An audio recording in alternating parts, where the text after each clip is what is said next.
सपा प्रवक्ता राजकुमार भाटी ने हाल ही में एक ऐसा बयान दिया जो सोशल मीडिया पे लगातार वायरल हो रहा है। ब्राह्मण समाज में इस बयान को लेके काफ़ी नाराज़गी है। इस पर बातचीत करने के लिए हमारे साथ कवि अर्पित मिश्रा हैं। कई कविताएं इनकी छप चुकी हैं, आपने देखी और सुनी भी होंगी। इन्हीं से बात करेंगे इस पूरे मामले को लेके। अर्पित मिश्रा जी ने एक कविता भी आज सोशल मीडिया पे पोस्ट किया जो काफ़ी वायरल हो रहा है। तो सबसे पहले तो अर्पित जी, आपका स्वागत है स्टेट मिरर पे। और ये बताइए कि ये जो पूरी मामला हुआ, जिस तरीके से वीडियो वायरल हुआ, पहली प्रतिक्रिया क्या है आपकी इस पे? धन्यवाद राजा जी। इस विषय पर सबसे पहली बात यह है कि इस देश में ब्राह्मणों को गाली देने का एक नया चलन चालू हो गया है।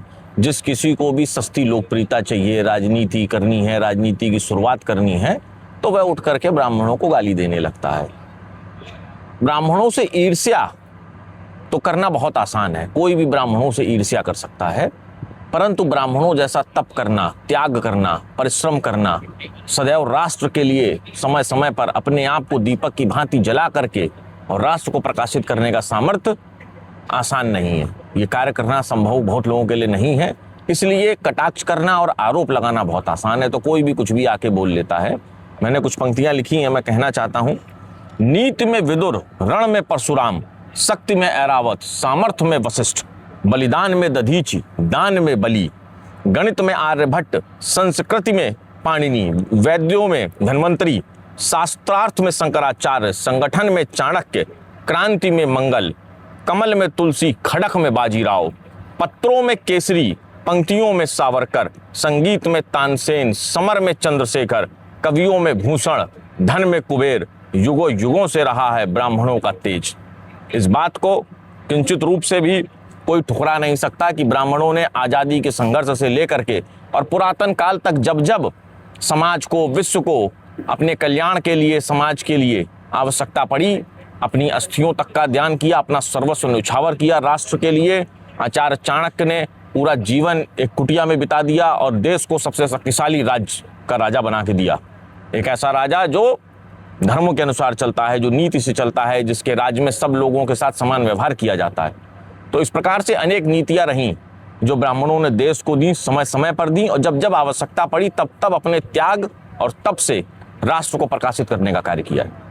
तो ये जब पूरा विवाद हुआ, जिस तरीके से वीडियो वायरल हुआ, उसके बाद समाज के लोगों से भी आपकी मुलाकात हुई होगी। समाज के लोगों में किस तरह की इसको लेके चर्चा है, और आने वाली अगर राजनीति की बात करें तो राजनीति में क्या स्थिति देखते हैं, क्योंकि आप राजनीति में भी काफ़ी सक्रिय देखे जाते हैं, तो इसका क्या असर आपको देखने को लगता है? देखिए, समाज के लोगों की प्रतिक्रिया तो स्पष्ट है कि समाजवादी पार्टी को ब्राह्मण वोट नहीं कर रहा है, और कहीं ना कहीं यही कुंठा समाजवादी पार्टी के नेताओं और प्रवक्ताओं की है, जो इस प्रकार से अपशब्दों के रूप में बाहर आ रही है। और ब्राह्मण हमेशा राष्ट्र के साथ रहा, राष्ट्र हित में रहा है, तो किंचित रूप से भी समाजवादी पार्टी को आगे भी वोट नहीं करेगा। यह बात भी उनको पता है, तो उनके लिए यह कहना बड़ा आसान रहा। और अब जब उन्होंने देखा कि मामला तूल पकड़ रहा है तो क्षमा मांग ली।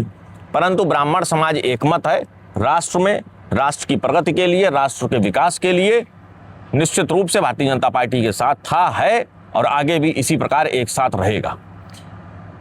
मेरा सवाल भी अगला यही था। माफ़ी की बात आपने की, कल वीडियो जो उन्होंने जारी किया, कहा कि मैं किसी भी इफ बट कुछ नहीं, सीधा माफ़ी मांगता हूं अगर किसी को तकलीफ़ हुई है। और इसके साथ ही पूरा वीडियो देखने की बात कही, तो वीडियो में आपको कहाँ पे क्या ऐसी लगी? बात जो कही है वो वाकई गलत थी, लेकिन इसके अलावा जो पूरा वीडियो देखने की बात कह रहे हैं उसमें क्या ऐसा कुछ था? आपने पूरा वीडियो देखा होगा। ऐसे अनेक प्रसंग सामने आते हैं जहां पर एक व्यक्ति जब एक्सपोज हो जाता है तो अपने बचाव में कहता है कि मेरी बात को काट छांट के प्रस्तुत किया गया, मगर जो शब्द उन्होंने बोले वह उनके मुखार बिंदु से ही निकले। ये सब हमने वीडियो में देखा। तो ऐसा नहीं है कि किसी ने उनका वीडियो एडिट कर दिया है। आज के टेक्नोलॉजी के ज़माने में ऐसा भी कुछ नहीं हुआ। और उन्होंने माफ़ी मांगी, यह बात इस बात का द्योतक और प्रमाण है कि उन्होंने अपनी गलती स्वीकार करी। तो स्वीकार करी मतलब उनसे गलती हुई, और अब उनको लगा कि मामला तूल पकड़ रहा है, मुकदमा लिख दिया जा रहा है, ऐसा ना हो कि जो है कल को जनभावना की ठेस पहुंचाने के जरूर में उनको जेल हो जाए। इस सब से बचने के लिए उन्होंने अपने आप को बचाने के लिए, कानून की कार्रवाई से बचाने के लिए माफ़ी मांग ली। परंतु ब्राह्मण समाज पूर्ण मनोयोग से एक साथ है, राष्ट्र के हित में भारतीय जनता पार्टी के साथ पहले भी रहा है और आगे भी मजबूती से रहेगा।